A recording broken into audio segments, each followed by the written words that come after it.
किसी भी देश में किसी भी धर्म की कोई किताब भगवान ने कभी नहीं लिखी। हर किताब मनुष्य ने लिखी है और धर्म पंडितों ने बार बार कहकर यह बात हमारे दिमाग में भर दी है कि यह भगवान की आज्ञा है ताकि हम कोई सवाल नहीं उठा सके। शूद्रों और औरतों को भगवान के नाम पर दबाया गया है और कुछ नहीं है।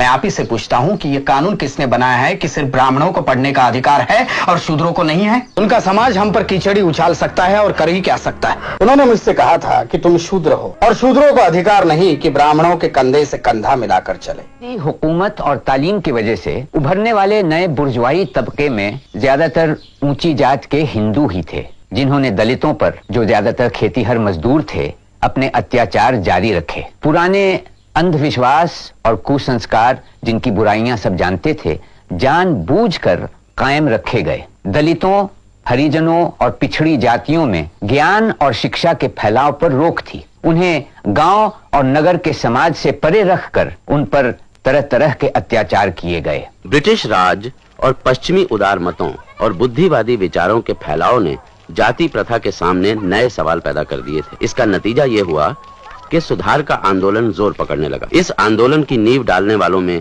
एक थे पूना के ज्योतिराव फुले, जिन्होंने सन 1873 में सत्य शोधक समाज की स्थापना की, जिसका लक्ष्य था मनुष्य मात्र के बड़प्पन को जात पात के बंधन से दूर रखकर प्रतिष्ठा दिलवाना। माली जाति में जन्मे ज्योतिराव फुले ने गैर ब्राह्मणों में शिक्षा के प्रसार की जरूरत महसूस की और सन 1848 में पूना में पिछड़ी जाति वालों के लिए एक पाठशाला खोल दी।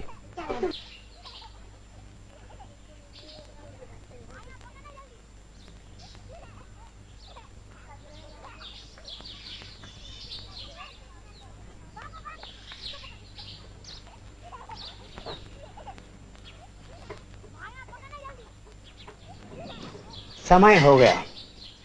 मेरे विचार में अब और कोई नहीं आएगा।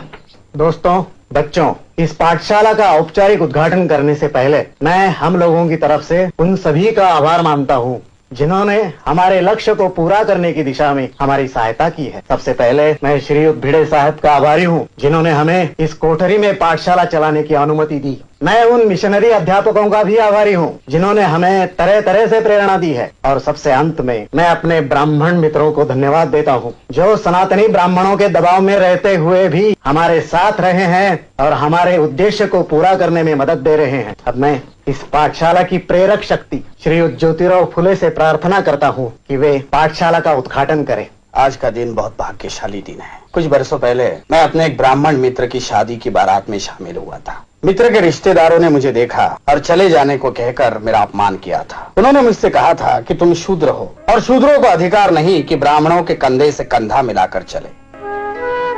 उन्होंने मुझसे कहा कि तेरी वजह से तमाम बारात भ्रष्ट हो रही है। उन्होंने और भी बहुत सी बातें मुझसे कही जिन्हें मैं यहाँ दोहराना नहीं चाहता, लेकिन उस रात मेरी आंखों में नींद नहीं उतरी। पूरी रात मेरे मन में तरह तरह के सवाल उठते रहे और उसका कोई जवाब मुझे नहीं मिला। धीरे धीरे मेरे मन में ये बात आ गई कि हमें आत्मसम्मान पाने के खातिर संघर्ष करना होगा। इस संघर्ष के लिए हमें अपने पैरों पर खड़ा रहना होगा। हमें हथियार उठाना पड़ेगा, लेकिन लाठी नहीं, तलवार नहीं, तोफ तमचा नहीं, बल्कि ज्ञान, विचार और सही शब्द। और ज्ञान, विचार और शब्द शिक्षा के बल पर ही मिल सकते हैं। क्या भट्ट पुरोहित हमें शिक्षा देंगे? नहीं देंगे, क्योंकि वे अपने हाथों से ऐसा हथियार हमें नहीं सौंपेंगे। इसलिए हमें खुद अपने को शिक्षित करना पड़ेगा। मेरी पत्नी सावित्री मेरी पहली शिष्या है। अब वो तुम्हें पढ़ाने में मेरी मदद करेंगे। हम इस तरह ज्ञान फैलाएंगे, क्योंकि ज्ञान ही वो दौलत है जिसे आपस में बांटना बहुत जरूरी है। यह हमारी पहली पाठशाला है जो छोटी जाति की लड़कियों के लिए खोली गई है। यहाँ लड़कों का हम स्वागत करेंगे, लेकिन हमारा विश्वास है कि लड़कियां ही आगे चलकर हमारी भावी पीढ़ी को आकार देगी। विरोध तो इस काम का होगा ही, लेकिन हमें साहस के साथ काम को आगे बढ़ाना है, क्योंकि हम सही रास्ते पर चल रहे हैं। मैं शुभकामना व्यक्त करता हूँ कि आप लोग शिक्षा पाने में सफल हो। इसे रोज रोज लाना जी।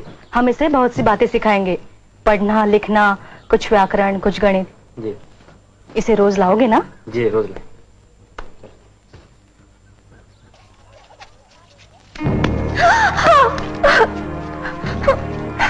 धर्म भ्रष्ट करने वालों का ऐसा ही होता है। तू हिम्मत रखो सावित्री, ये तो शुरुआत है। उनका समाज हम पर कीचड़ी उछाल सकता है और कर ही क्या सकता है। रुका सड़ा हुआ समाज, अपने हाथों पैदा किए दलदल में धंसा हुआ समाज है वो, जब हम कुनबी किसान शिक्षा पालेंगे तो कुल समाज को उलट कर रख देंगे हम, सारे कालिमा धो देंगे हम। सावित्री, तुमने जो काम शुरू किया है वो बहुत साहस का है। ये मामूली औरत की बूते की बात नहीं कि घर की दहलीज पार करके बाहर निकले और पढ़ाने का काम करे। तुम गर्व से माथा उठा कर चलो सावित्री, एक दिन साबित हो जाएगा कि हम ही सही थे। क्या हुआ ज्योति? क्या हुआ बहू को? नहीं, कुछ नहीं बाबा। तो फिर रो क्यों रही है? साड़ी पर ये गोबर और कीचड़, क्या बात है? वो पाठशाला से लौट रही थी, तब कुछ लड़कों ने उस पर कीचड़ और गोबर फेंका। तो क्या फूल बरसाते? ज्योति, मैंने तुम्हें 20 बार समझाया है कि धर्म कर्म का मामला है, तुम बेकार टांग मत अड़ाओ। शूद्रों को और औरतों को पढ़ने लिखने का अधिकार नहीं है, लेकिन तुम मानते ही नहीं। वो पाठशाला खोलकर तुमने पूना के हर ब्राह्मण को अपना दुश्मन बना लिया है। हर ब्राह्मण नहीं बाबा, कुछ समझदार ब्राह्मण हमारे साथ भी हैं। तुम्हें पढ़ने के लिए स्कूल भेजा, वही मैंने गलती की। उन पादरी मास्टरों ने तुम्हारा दिमाग खराब करके रख दिया है। उसी वक्त मैं अपने समाज के लोगों की बात मान लेता तो आज ये दिन देखना ना पड़ता। अरे तुम्हें करना हो तो करो, जिद्दी आदमी ठहरे, लेकिन मेरी बहू को उसमें क्यों घसीटते हो? क्योंकि शिक्षा ही इस देश को और हमारे धर्म को बचा सकती है। ये तभी हो सकता है जब हर एक को शिक्षा पाने का मौका मिले। मैं अपने धर्म को भ्रष्ट नहीं कर रहा हूँ बाबा, मैं उसे सुधारना चाहता हूँ। मैं आप ही से पूछता हूँ कि ये कानून किसने बनाया है कि सिर्फ ब्राह्मणों को पढ़ने का अधिकार है और शूद्रों को नहीं है? यह ब्राह्मणों का बनाया हुआ कानून है, नहीं है? ये सब भगवान की आज्ञा है। भगवान को इसमें क्यों घसीटते हैं आप? किसी भी देश में किसी भी धर्म की कोई किताब भगवान ने कभी नहीं लिखी, हर किताब मनुष्य ने लिखी है। और धर्म पंडितों ने बार बार कहकर ये बात हमारे दिमाग में भर दी है कि ये भगवान की आज्ञा है, ताकि हम कोई सवाल नहीं उठा सके। देखो, शूद्रों और औरतों को भगवान के नाम पर दबाया गया है और कुछ नहीं है। देखो ज्योति, मैं तुमसे बहस नहीं करना चाहता। मैं सिर्फ इतना जानता हूं कि हमारे पुरखों ने कुछ नियम बनाए हैं और हमें उनका पालन करना चाहिए, बस। हाँ,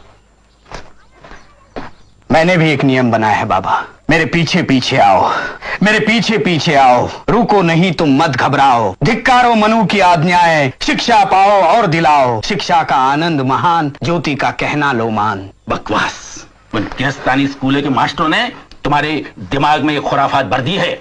और फिर किसी ने आपको यह भी बताया होगा कि मैं ईसाई बन रहा हूँ। क्या? ईसाई?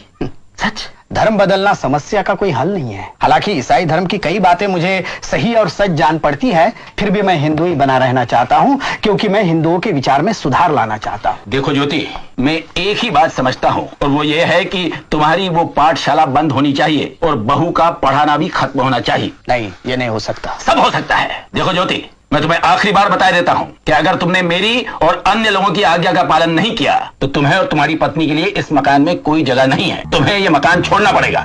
जैसे आपकी मर्जी।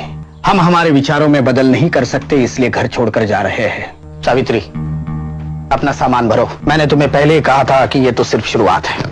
भरो सामान जल्दी। ज्योति, तू पागल हो गया है, निराट पागल।